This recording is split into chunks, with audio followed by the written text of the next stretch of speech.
Oi pessoal, tudo bem com vocês?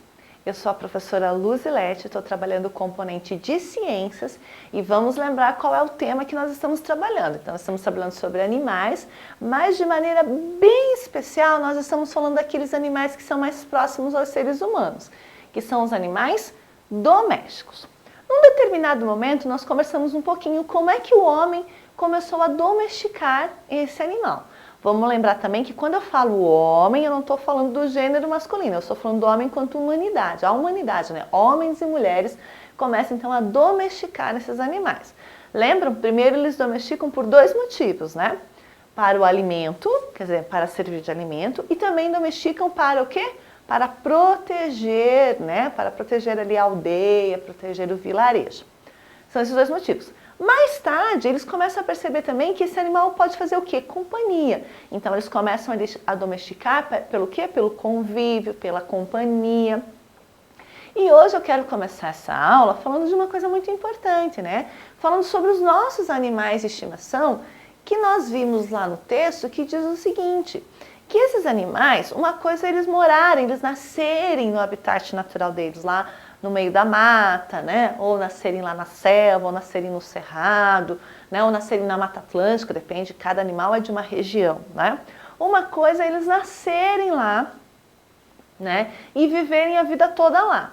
Outra coisa é quando eles são retirados do ambiente natural para ser criados dentro do animal, dentro da vida doméstica. O que acontece quando o animal está aqui, dentro da sua casa?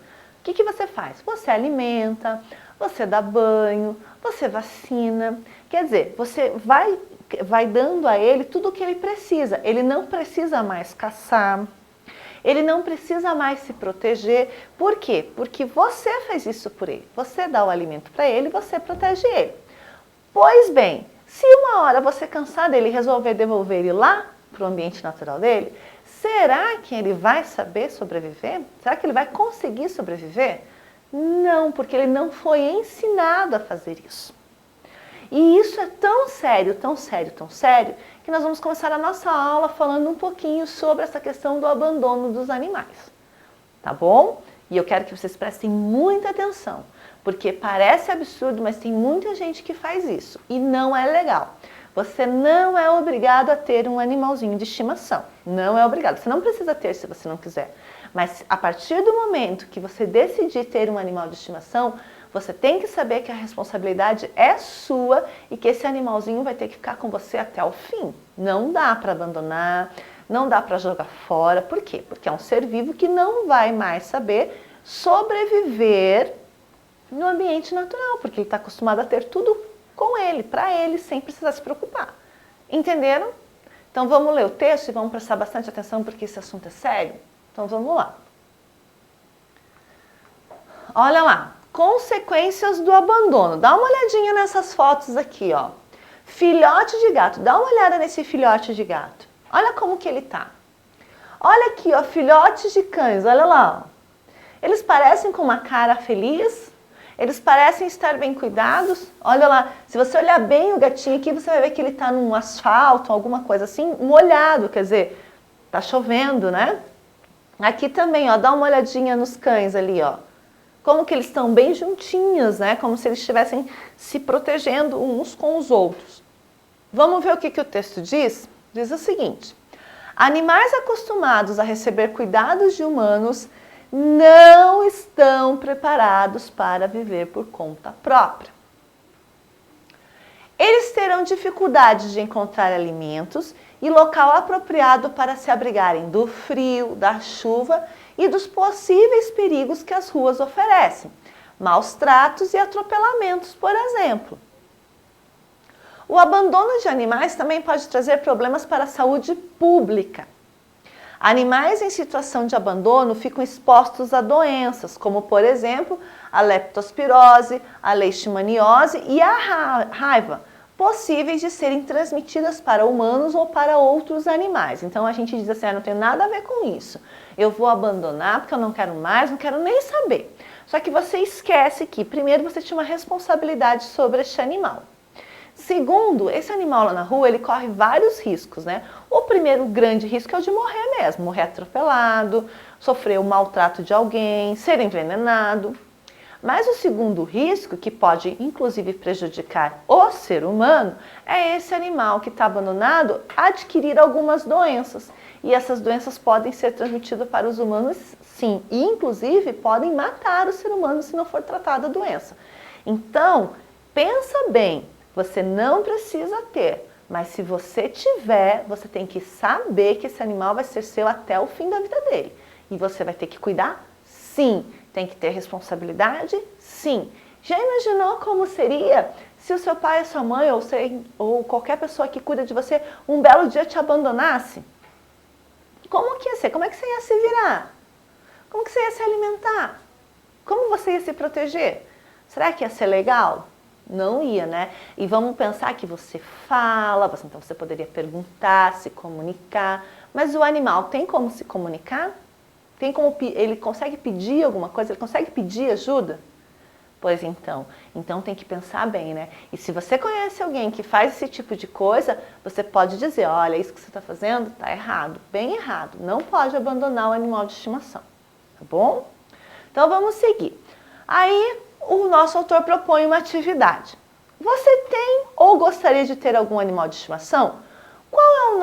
Qual é ou qual seria o nome dele? Então você vai pensar aí, se você tem, ótimo. Se você não tem, pensa bem se você gostaria de ter. Porque vocês viram, né, que ter um animal de estimação é ter responsabilidade sobre esse animal. No espaço a seguir, desenhe e pinte o animal que você tem ou que gostaria de ter. Utilize as linhas para escrever o nome dele e de quais cuidados ele precisa. Então isso é importante até para você pensar aí no seu animal. Então você vai escrever aqui o nome dele, né? E vai escrever aí quais são os cuidados que ele precisa. Do que ele precisa para ficar bem, para viver bem, para ter uma boa saúde, né? Porque a saúde do animal é importante, né? O que precisa? Vai escrever aqui e vai fazer um desenho do seu animal. Vamos seguindo então. Número 2, então. Olha lá, deixa eu só ver uma coisinha aqui. Isso, número 2. Leia o texto a seguir e responda as questões. Então, olha lá. Gatos são tão apegados aos donos quanto cachorros, diz o estudo. Toda mãe, todo pai de gato sabe. Eles são independentes, quer dizer, eles se viram, né? Limpam-se sozinhos, não pedem por atenção toda hora e mantêm aquele temperamento tranquilo boa parte do tempo. Eu não sei como é porque eu não tenho gatos, tá? Não tenho.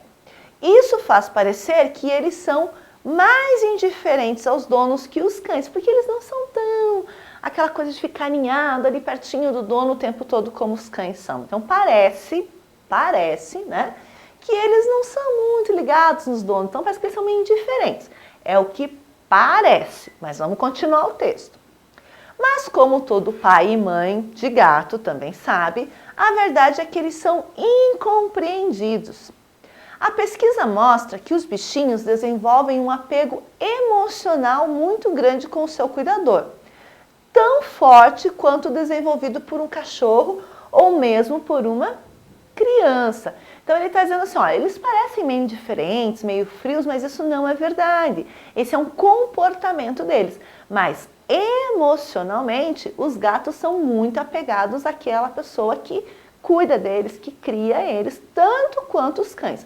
Só que os cães, eles demonstram mais, né? Porque os cães são mais apegados e pulam na gente, fazem aquela festa quando a gente chega, né? E estão sempre pertinho da gente. Mas os gatos também têm esse apego, só não tem esse comportamento, tá bom? Então vamos ver lá. E não sou eu que estou dizendo, né? Tá? Esse texto foi retirado lá da revista Super Interessante. Diz lá, ó. Por que os gatos muitas vezes são considerados menos apegados aos donos do que os cães? Por que eles parecem menos apegados? Olha lá, ó. Olha lá. Por que eles parecem menos apegados? Vamos ver, olha lá.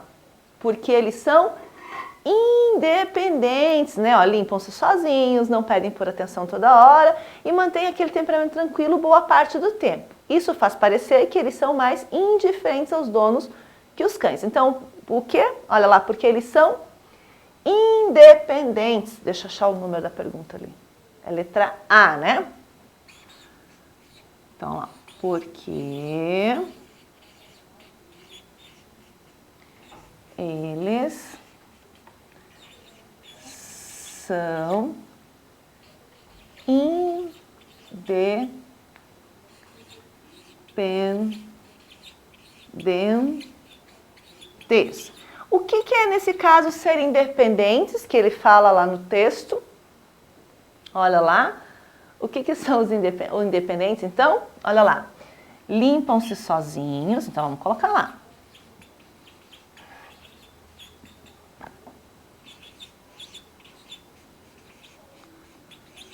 Olha lá, limpam-se sozinhos. O que mais? Não pedem por atenção toda hora.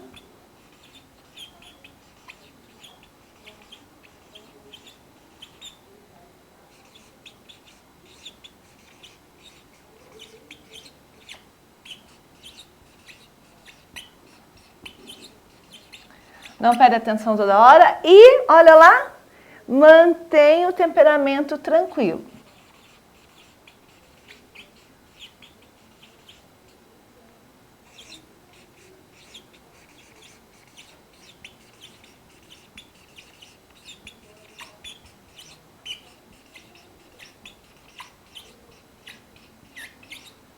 Por isso é que parece que eles não são tão apegados, né? E ali na letra B, o que a pesquisa citada no texto conclui? O que ela conclui ali, ó? A pesquisa mostra o quê? Que os bichinhos, então vamos lá. Que os gatos, então, né?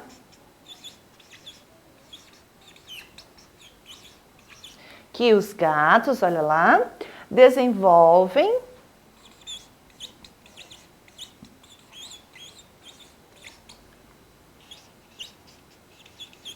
um apego emocional. Um apego emocional, olha lá, muito grande com o seu cuidador.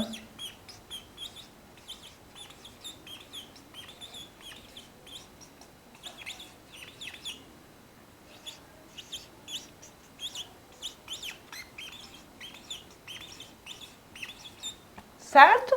Então, só que eles não demonstram, né? Eles não demonstram, mas eles são tão apegados ao seu dono emocionalmente, tanto quanto o cachorro. Respondemos tudo? Respondemos tudo. Certo, pessoal? Então, por hoje nós vamos ficar por aqui e nos encontramos num outro momento para continuar conversando sobre os animais. Um grande abraço e até lá. Tchau, tchau.